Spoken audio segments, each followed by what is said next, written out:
Hello everyone and welcome to Whisky Wednesday. Slightly different setup again. I'm in the process of moving house, so we will be shooting in some unusual locations. But to bring this up to the camera so you can all see it, today we are talking about Campbeltown Loch. Now I was lucky enough to get hold of a bottle of this through a dear friend of mine who lives in London. He just made me aware of when the Whisky Exchange had it back on their website. Click, click, click, done, got one. Wasn't able to obtain anything else from Springbank this year, and in all honesty I think I'm just going to stop trying because it's too much pain, it's too much of an annoyance. In all honesty though, that was the only bottle I was actually looking for because it combines all 5 of the Campbeltown whiskies together, which I thought was quite interesting. So that's Springbank, Longrow, Kilkerran, Hazelburn and Glen Scotia all in one. Do apologise if you're any murmuring in the background. I've not been able to turn the dishwasher off, so it's just cycling around. But this is what the whiskey looks like in the glass. It's a very beautiful kind of natural colour. For those of you wondering who might not be based in the UK or Europe, if you're based in America for instance, we know this bottle will be hitting your shores next year. I paid with shipping £45, which I think is about right for what this is. It was 38 or 39 without the shipping, so I think that's pretty good for what this whiskey is. But let's smell, let's taste. As usual, it is 46% natural colour, non-chill filtered. But let's smell, let's taste, let's talk about Campbeltown Loch.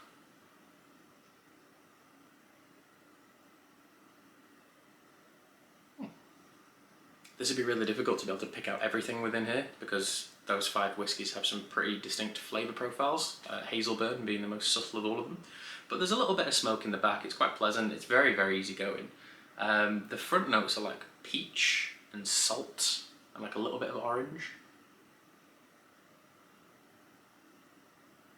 There's some very gentle kind of toffee, honey, kind of raisiny thing. It's kind of dipping into fruits but not like too intense. And a little bit fudgy too. You get the kind of soft, kind of creamy fudge, a bit of white chocolate. I wouldn't describe it as dark in any way.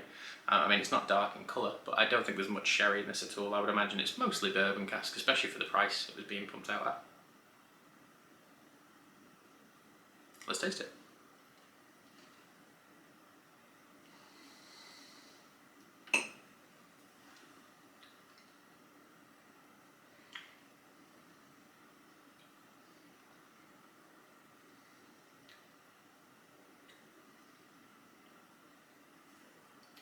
It's got this nice bright arrival.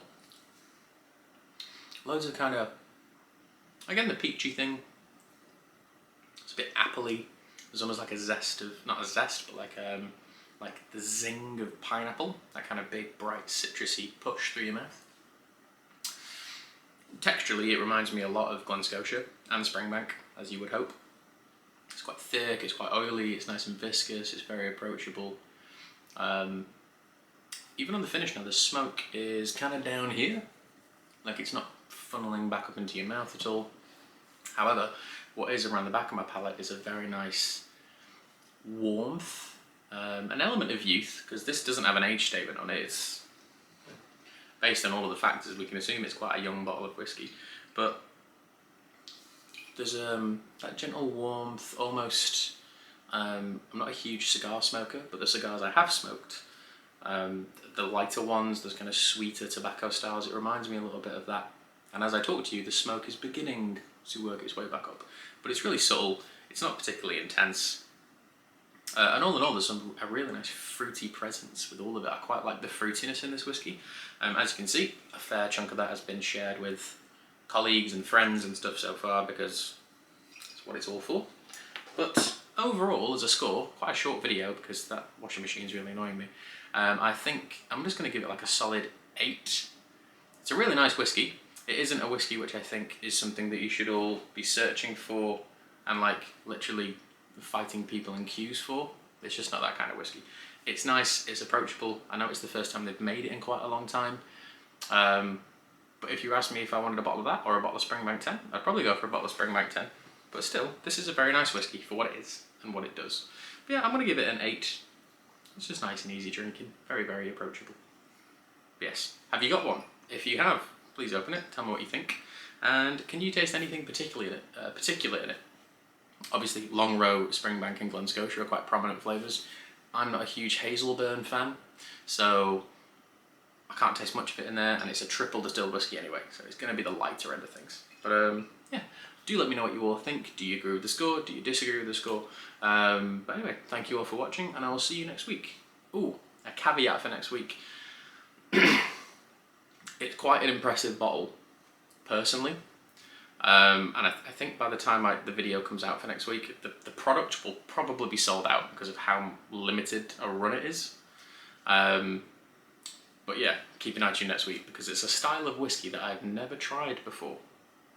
Wasn't even aware of. So we'll keep an eye on next week. But yeah, see you around. Cheers.